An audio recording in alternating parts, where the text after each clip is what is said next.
So we're going to talk about decolonization now, and it's important actually for us to realize that this actually starts immediately after the end of World War II, so we're sort of rewinding time-wise. It's just easier to talk about this separately just because it's entirely different from what was going on in Europe. So just keep it in your mind that even though we're talking about this sort of later on in the chapter, this actually was something that appeared earlier in chapter 30, and it's something that really is going on from the end of World War II.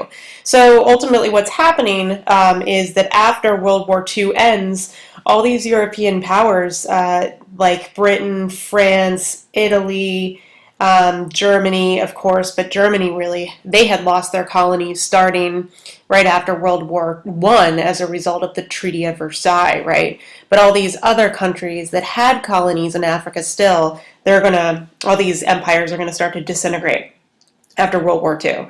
So from 1947 to 1962, almost every colonial territory gets independence, and you can see on this map, and this would be a good time to sort of pause and take a look, but there's also a map in your book. You can see all these different years where these different places gain independence. So, you know, it's important for you to notice that really the latest date that you're seeing here on this map, for the most part, is early 1960s, right? You see 1962 for Algeria, and then a few a little bit later in the 1960s here from Britain. So you're going to have these new nations in Asia and Africa really deeply influenced by the Western ideas and achievements that you have at the end of both World War I and World War II. So what causes decolonization? Well, again, kind of going back to Wilson's 14 points even, the idea of self-determination was something that was really attractive to a lot of these nations that were subject to colonialism. They started to become really nationalistic, just like their Western counterparts. They believed in the concept of self-determination. They believed in racial equality. Basically, the intellectual classes that were preaching these ideas start to kind of spread these ideas to the mass population, and virtually every colonial territory after World War I had some sort of nationalist sentiment sort of bubbling ever since then. And then what you start to see is that throughout the world wars, European prestige starts to decline. So some of this is because, countries like Japan proved to be very powerful, right? You have Japanese victories in Asia over European colonial powers, right? So this actually is going to inspire other colonies to rise up against their colonial masters. If Japan can do it, why can't they? That's essentially the way that they see it. You know, why can't we ultimately establish our independence and also become a great country? And then also, of course, in World War II, you see so much of Europe get destroyed. And so this is going to make the actual empires, the actual colonizing powers, really vulnerable. And so when nationalistic sentiments sort of stir up in Asia and Africa, the colonizing powers are going to have a little bit more trouble resisting. So let's go through some examples piece by piece. Sort of the pioneer of decolonization in Asia is India. So we actually talked about this a little bit in our imperialism chapter. You should be familiar with the Indian National Congress, which was a governing body that was formed by native Indians, right? So I mean, ultimately, because India was so huge, when Britain was trying to shape its government, it felt like it had no choice but to develop a native political elite that could help them rule the country. But because of increased feelings of nationalism in India, the presence of the Indian National Congress, basically it just made it made the members of the National Congress that much more aware of Western political ideas, the ideas of self-determination. So ultimately the Indian National Congress was sort of a stepping stone to Indian independence.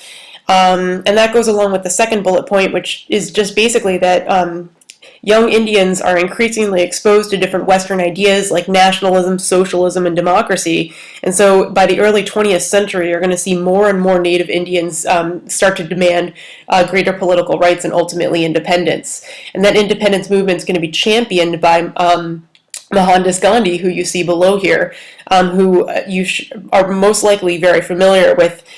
His principles of passive resistance, civil disobedience, which we know, of course, also inspires Dr. Martin Luther King in the United States. So Gandhi is very much responsible for the growth and popularity of the independence movement. And then also you have Nehru, who leads the Congress Party in India when it's pushing for independence. In the 1940s. And so it's in 1947 that India officially achieves independence. Oh, another reason, before I completely finish that thought, is that the Prime Minister of Britain, Clement Attlee, was sort of more focused, along with the rest of the British Labour Party, on just domestic British affairs in the 1940s, because it was right after the war. You know, they really felt like they needed to focus internally. And so this also was one of the reasons why India was able to further push for its independence. So when India was finally independent in 1947, it was divided into two nations, somewhat arbitrarily, but sort of based on religious lines. So you have India, which was predominantly Hindu, and Pakistan, which was predominantly Muslim, and you can see the division of the two states here on this map. Okay, next Asian country is Vietnam, which you should again be pretty familiar with from U.S. history, so we'll go over it pretty quickly. So we know that the French had colonial control over Vietnam for quite a while, starting in the 19th century. They called it Indochina, right? But in World War II, the Japanese actually took over Vietnam. But then after the war, the French tried to reassert their control of Indochina. But at this point, there was a huge independence movement generating in Vietnam, and it was led by Ho Chi Minh. And this independence movement, it starts in the north, it gains a lot of strength, and in 1954, the Vietnamese nationalists actually defeat the French forces in Dien Bien Phu. And after the French withdraw, then the Americans get involved.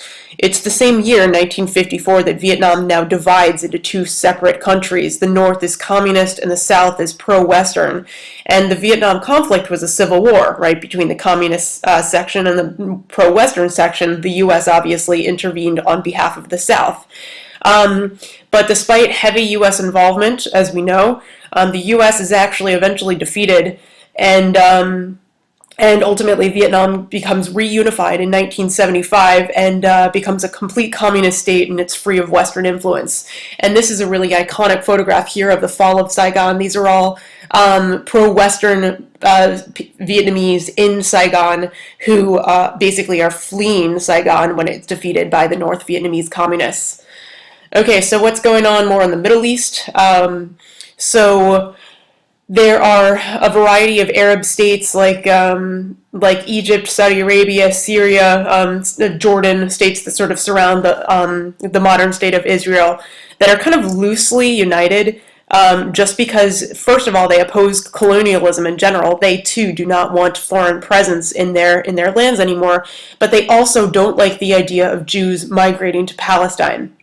So they're sort of united on two fronts, right? They don't want foreigners. Well, actually, I guess it's an overlapping front. They don't want foreign influence, both in terms of colonialism, but also in terms of a new Jewish population coming in. But starting in 1917, with the Balfour Declaration, Britain indicated that it actually favored the creation of a Jewish national home in Palestine. So again, a lot of other Arab states like Saudi Arabia and Transjordan very much oppose the Balfour Declaration, and they don't want a Jewish state being created. But nonetheless, by 1948, Great Britain withdraws its colonial presence from Palestine. And after that, the United Nations actually votes to create two different states in the region. One was meant to be Arab, and one was meant to be Jewish. And you see here on this map, this is the United Nations partition plan, right? So the things that are in yellow were meant to be Arab states, and the white is meant to be the state of Israel. But as we can see here, ultimately the Arab regions have become increasingly smaller as Arab nations actually outside of Israel have continued to vow to fight to destroy Israel. Right? And so ultimately what you have is this continued fighting. I say fighting between Israelis and Palestinians here, but you also just have Arabs as well, essentially trying to challenge Israeli independence. And so ultimately you have numerous conflicts in the late 20th century regarding the future of Israel. And we continue to also see Palestinians within Israel who really essentially have nowhere to go and are living in increasingly crowded conditions, as this map indicates. Okay, Egypt. So when the Arabs were defeated in 1948 by Israel, there are all these nationalist sentiments that are bubbling up in Egypt, right? So ultimately the desire for Egypt to become independent from British rule became very strong when the Israelis ultimately defeated the Arabs in 1948. So by 1952, that nationalist sentiment and revolution in Egypt effectively ends British control. So Egypt becomes independent in 1952, but then quickly we have a conflict, the Suez Crisis, we could refer to it as.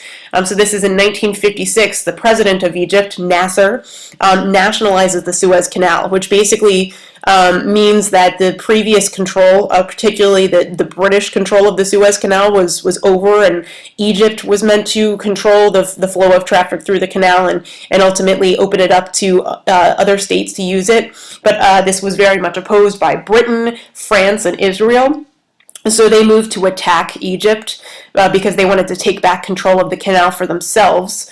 But this is really interesting because the crisis actually, we see a response from the U.S. and the Soviet Union, who, this is in the middle of the Cold War. So in a lot of ways, the U.S. and Soviet Union do not see eye to eye, but in terms of the Suez Crisis, they do. And they actually demand for France, Britain, and Israel to retreat from the Sinai Peninsula, which they eventually do. And then the canal ends up remaining in Egypt's hands. So the Suez Crisis event ultimately ends with more Egyptian self-determination. Algerian independence. This is sort of exceptional because we're going to see that it's a little bit more of a bloody conflict, and a lot of examples of decolonization were actually relatively peaceful. But what we see in Algeria is that, first of all, there was a really large French population that lived in Algeria. And so they were opposed to independence because they were French, they were nationalistic on France's part. They felt like Algeria was part of France, right? So you have people living in Algeria that consider themselves to be French, that are anti-independence, but at the same time, you also have Algerian nationalists living there as well who very much want independence. So there's essentially like a civil war that breaks out in Algeria between the French nationalists and the Algerian nationalists. And what ultimately kind of determines the future of Algeria is that the French president, Charles de Gaulle, who actually at first was kind of defending the movement to keep Algeria French, actually decided to instead defend the principle of Algerian self-determination. So this is a huge kind of break. And ultimately, this segues into Algerian independence by the year 1962. All right, so this is huge because France had ruled Algeria for over a century. And after Algerian independence, the entire European population of Algeria quickly leaves. And actually, this was such a crisis that it actually led to the fall of the French Fourth Republic and also continued to affect the French Fifth Republic. So very dramatic for France. In terms of time, I think I probably should reserve one more video just to really quickly talk about sub-Saharan Africa, and then we'll talk about civil war in Yugoslavia, and then we'll essentially be finished. So just one more quick video on sub-Saharan Africa here.